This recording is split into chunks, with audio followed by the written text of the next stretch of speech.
Breaking news, China takot sa isinagawang trilateral summit ng Pilipinas, US at Japan. Samantala, Pangulong BBM ipinapaliwanag ang dating Pangulong Duterte sa ginawang secret deal sa China. Ito ang atin tututukan ngayong araw na ito. Saglit lang ito mga kababayan, kaya humanap na ng pwesto. Tara na, umpisahan na natin ito.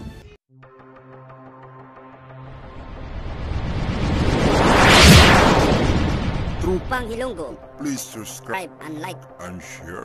So yan, magandang araw po sa lahat nating mga kababayan.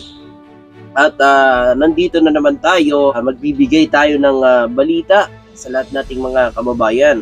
At siyempre, bago yan mga kababayan, eto, sa pag-alis ng ating mahal na Pangulo papuntang Washington, maraming umiyak.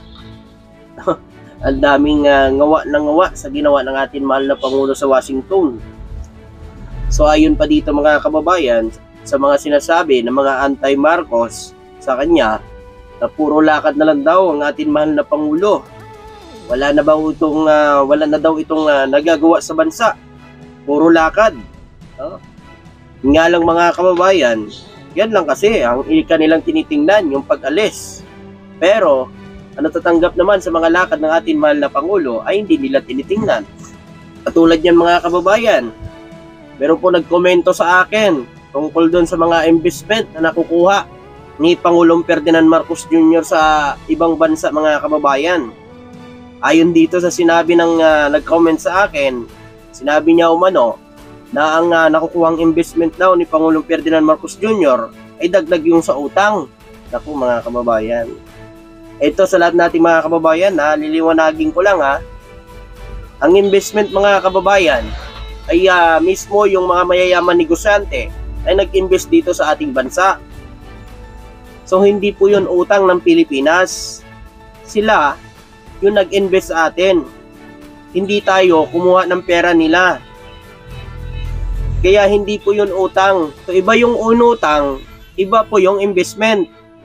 Ang totoo talagang utang, yung ginawa ni Pangulong Duterte na utang mga kababayan.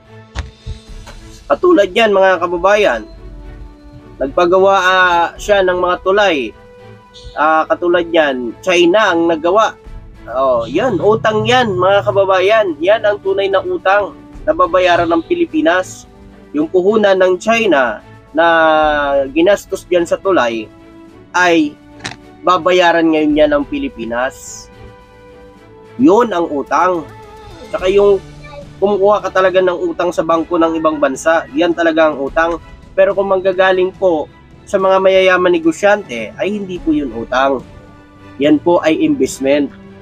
Ayun, ito po mga kababayan, ay bago lang po kong ibabalita sa ating lahat. Nakikita ni PBBM ang patuloy na kapayapaan at katatagan sa South China Sea sa pamamagitan ng Philippine-US Japan Alliance. So sa trilateral ng summit ni Pangulong BBM ay nakikita niya ang kapayapaan sa South China Sea.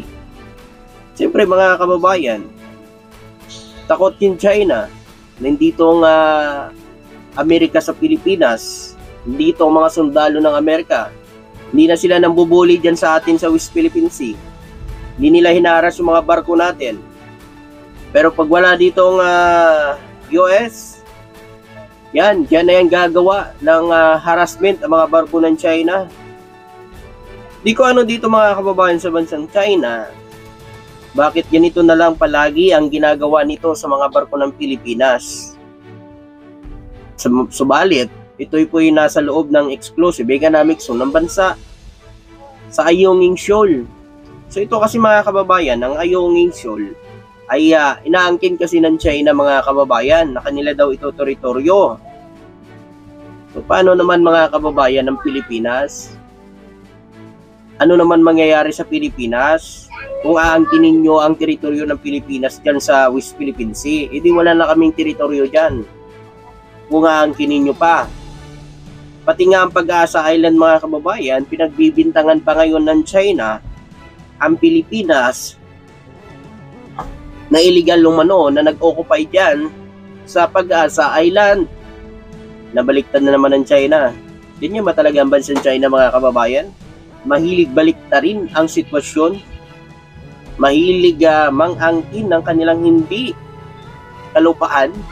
Ang katanungan ng taong bayan, bakit ganon na lang ang bansang China ipinipilit ang gusto nila dyan sa West Philippine Sea na kanila teritoryo yan? Ito ba talaga ay may agreement kay Pangulong Duterte? So, ano pong masasabi niyo dito mga kababayan? Ayon dito, nagpahayag umano ng optimismo si Pangulong Ferdinand Marcos Jr. noong Sabado na ang Trilateral Alliance ng Pilipinas at United States at Japan ay maghahatid umano ng sustained peace, stability sa South China Sea. So, ayun po ang pananaw ng ating mahal na Pangulo. Tingnan nyo mga kababayan, ilang weeks na rin na hindi nangaharap sa mga barko ng China dyan sa West Philippine Sea. At yun lang mga kababayan, nandyan pa rin yung mga barko ng China. Siyempre, magkalapit lang tayo eh. Nandyan pa rin, nag-shadowing pa rin yung mga barko ng China dyan sa West Philippine Sea. Sa kanyang pakikipagpulong kay US Defense Secretary Lloyd Austin sa Pentagon sa Washington, sinabi umano ni Pangulong Ferdinand Marcos Jr. na ang resulta ng kanyang makasaysayang trilateral summit kasama umano si US President Joe Biden at ang Japan Prime Minister na si Fumio Kishida ay nagbibigay ng patuloy na pagtatanggol sa internasyonal na batas sa gitna ng lumalaking tensyon sa South China Sea. So yun po mga kababayan, totoo naman ito mga kababayan. Dapat kasi naman talaga, tulad yan, yung bansang Amerika, isa sa mga nagpapatupad talaga ng internasyonal na batas. Kaya dapat ganyan ang mga bansang malalaki para tularan sila ng mga maliliit na bansa. Sundin ang internasyonal na batas sa mga karagatan para wala pong hidwaan sa mga malakalapit mong bansa. Wala hong agawan ng teritoryo kung sinusunod po nila ang batas ng internasyonal na batas. Kaso hindi po mga kababayan may sariling batas ang China ata dito sa West Philippine Sea. Hindi nila matanggap na ang arbitral ruling noong 2016 ay pinanalo ng Pilipinas. So hindi nila matanggap na mapunta sa Pilipinas ang Ayungin Shoal.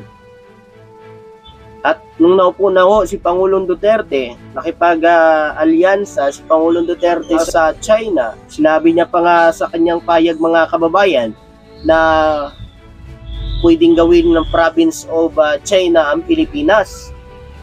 Sa pahayag niya yun mga kababayan hindi po yun talagang sabi-sabi lang, talagang sinalita niya yun. May video yun mga kababayan, hindi yun gawa-gawa. So yun po mga kababayan, nakaraan lamang sinabi po ni Pangulong Ferdinand Marcos Jr. na kailangan ipaliwanag ni dating Pangulong Duterte kung meron ba talagang kasunduan ang China at ang Pilipinas. Ang gentleman agreement na yan ay kailangan ipaliwanag nila sa gobyerno ng ating mahal na Pangulo para alam din ng ating mahal na Pangulo. Subalit kung ito po ay secret deal mga kababayan, ay pag-try-try-door po ito sa bansa natin. Ipinagkasundo po ang ating teritoryo na wala pong papilis.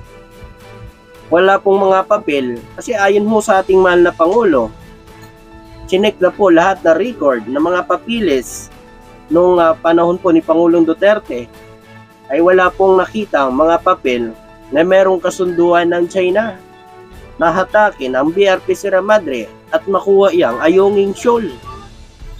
So ito po ang gustong paliwanag ng ating mahal na Pangulo kay dating Pangulong Duterte.